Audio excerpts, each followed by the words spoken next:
আসসালামু আলাইকুম এভরিওয়ান, কেমন আছেন সবাই? আশা করি আল্লাহ তাআলার অশেষ রহমতে সবাই খুব ভালো আছেন। আলহামদুলিল্লাহ, আমিও ভালো আছি। স্বর্ণাজ কিচেনে সবাইকে আরও একবার ওয়েলকাম করছি নতুন একটি রেসিপি দেখার জন্য।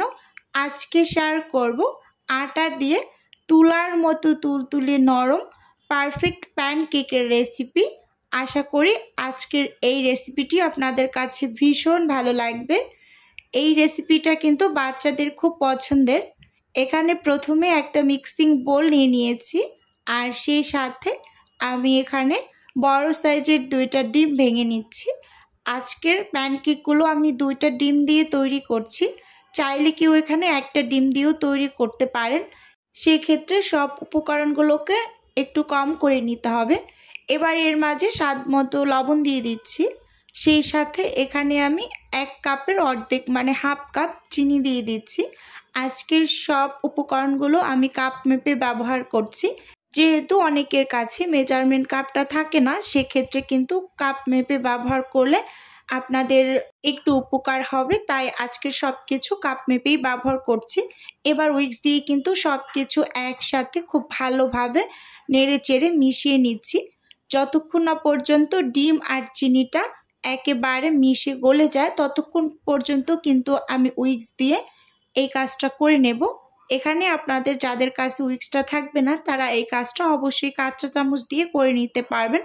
কাঁটা চামচ দিয়ে করলেও কিন্তু একেবারে পারফেক্টলি করা যায়। এই যে দেখতেই পাচ্ছেন, আমি কিন্তু অনবরত একেবারে নেড়ে চেড়ে উইক্স দিয়ে সব কিছুকে একত্রে মিশিয়ে নিয়েছি, মানে ডিম আর চিনিটাকে ভালোভাবে গলিয়ে নিয়েছি। এবার এর মাঝে আমি অ্যাড করে দিচ্ছি হাফ কাপ রান্নার রেগুলার তেল। সেটাও কিন্তু দেখিয়ে দিচ্ছি আপনাদের যে হাফ কাপ নিয়েছি, 1 কাপের অর্ধেকটা পরিমাণ। এবার এই তেলটাকেও খুব ভালোভাবে একেবারে নেড়ে চেড়ে মিশিয়ে নেব। তেলটা মেশাতে খুব বেশি একটা সময় লাগে না, একেবারে অল্প সময়ের ভিতরে কিন্তু তেলটা মিশে যায়। তো ভালোভাবে তেলটা মিশিয়ে নিয়েছি। এখন এর মাঝে অ্যাড করে দেব ভ্যানিলা এসেন্স, মানে সামান্য একটু ভ্যানিলা এসেন্সটা দিয়ে দিচ্ছি। যাদের হাতের কাছে ভ্যানিলা এসেন্সটা না থাকবে, তো তারা এখানে একটু লেবুর রস দিয়ে দেবেন, তাহলে ডিমের যে একটা বাজে স্মেল আসে সেটা একেবারেই থাকবে না, খুব সুন্দর একটা ফ্লেভার পাওয়া যাবে। তো এখন শুকনো উপকরণগুলোকে আমি চেলে নেব। সেজন্য একটা চালনিতে এখানে আমি 1.5 কাপ পরিমাণ আটা নিয়ে নিয়েছি। এটা গমের সাদা আটাটা। তো সেই সাথে এখানে হাফ চা চামচের থেকে একটু বেশি হবে দিয়ে দিচ্ছি বেকিং পাউডার। এবারে এই শুকনো উপকরণগুলোকে আমি একটু চালনি দিয়ে চেলে তারপর সব কিছু একসাথে মিশিয়ে নেব। এখানে কেউ চাইলে গুঁড়ো দুধটা ব্যবহার করতে পারেন হাতের কাছে, আমি স্কিপ করলাম যেহেতু আমার কাছে ছিল না। তো এবার সব কিছু উইক্স দিয়ে ভালোভাবে মিশিয়ে নেব। এই যে দেখতেই পাচ্ছেন, এখানে কিন্তু উইক্স দিয়ে আস্তে আস্তে মেশানো শুরু করেছি। যেহেতু এখানে আমি একটা প্যানকেকের ব্যাটার রেডি করব, আমি এখানে 1 কাপ পরিমাণ লিকুইড দুধ নিয়ে নিয়েছি। এখন অল্প অল্প করে দুধটা অ্যাড করব আর প্যানকেকের জন্য ব্যাটারটাকে রেডি করে নেব। আর প্যানকেকের ব্যাটারটা কিন্তু নর্মাল যে কেক তৈরি করি আমরা সেই কেকের থেকে একটু পরিমাণ পাতলা হয়। তো এখানে অবশ্যই আপনারা দুধটা ব্যবহার করে এই কাজটা করে নেবেন। আমি যে দুধটা ব্যবহার করছি এটা জাল করা গরুর দুধটা ব্যবহার করছি।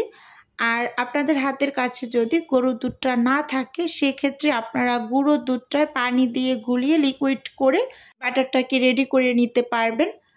তো আজকে কিন্তু আমি একেবারে সব কিছু টুকিটাকি বলে দিয়েছি। আমি কিছুদিন আগে একটা ভিডিও আপলোড করেছিলাম, তো সেখানে অসংখ্য কমেন্ট এসেছিল যে আপু, এখানে কি দুধটা ব্যবহার না করে পানি ব্যবহার করলে কি আমরা পারফেক্টলি প্যানকেক তৈরি করতে পারবো?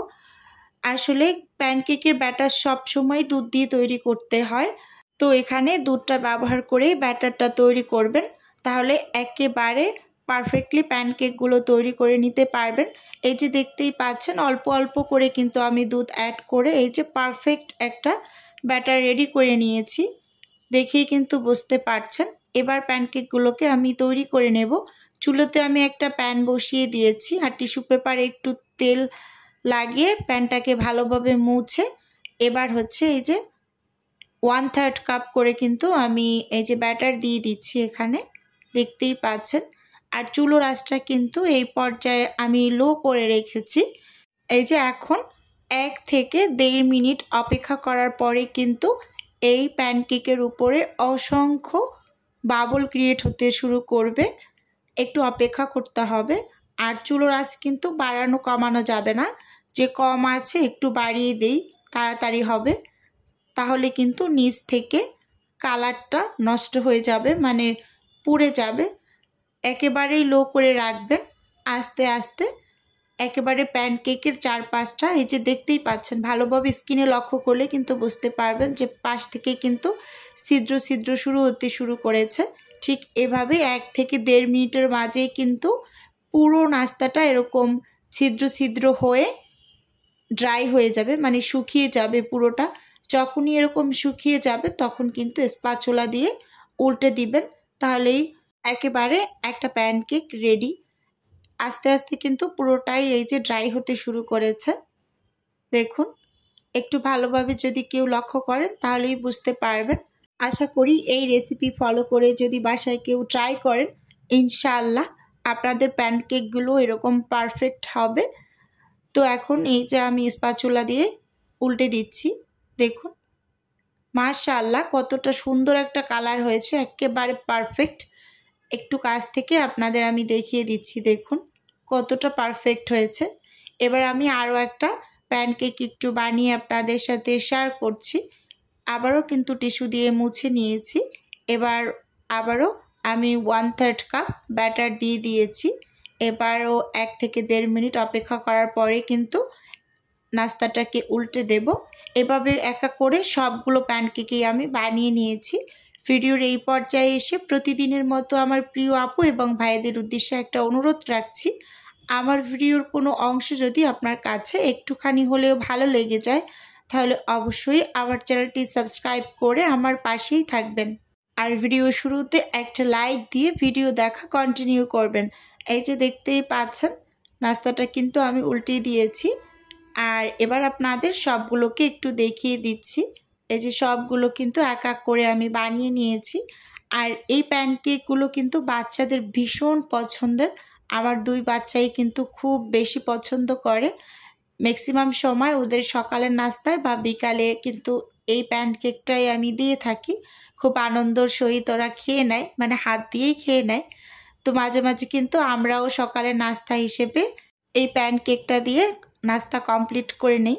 তো দেখতেই পাচ্ছেন প্যানকেকগুলো কিন্তু মাশাআল্লাহ একেবারে অনেকটা পারফেক্ট হয়েছে। আর সবগুলোর সাইজ কিন্তু একই রকম হয়েছে। দেখুন একেবারে সবগুলো কিন্তু সমান হয়েছে, যেহেতু আমি একটা কাপ মেপে দিয়েছি। তো এরকম একটা কাপ মেপে দিলে সবগুলো কিন্তু একই রকম হবে। আর কতটা পরিমাণ নরম তুলতুলে হয়েছে দেখেই কিন্তু বুঝতে পারছেন, যে দেখুন কতটা পরিমাণ সফট আর কতটা জালিদার হয়েছে, একেবারে পারফেক্ট হয়েছে। তো এই রেসিপিতে আপনারা একবার হলেও বাসায় ট্রাই করে দেখবেন, ইনশাআল্লাহ আপনাদের প্যানকেকগুলো ঠিক এইরকমই হবে পারফেক্ট। এবার হচ্ছে আপনাদের সাথে আমি একটা প্যানকেক একটু ছিঁড়ে দেখিয়ে দেব, যে দেখুন ভিতরটা কতটা পরিমাণ জালিদার হয়েছে। এই যে কতটা পরিমাণ জালিদার আর কতটা নরম তুলতুলে হয়েছে দেখেই কিন্তু বুঝতে পারছেন। আজকের ভিডিও বন্ধুরা এ পর্যন্তই রাখছি, দেখা হবে নতুন কোনো রেসিপিতে।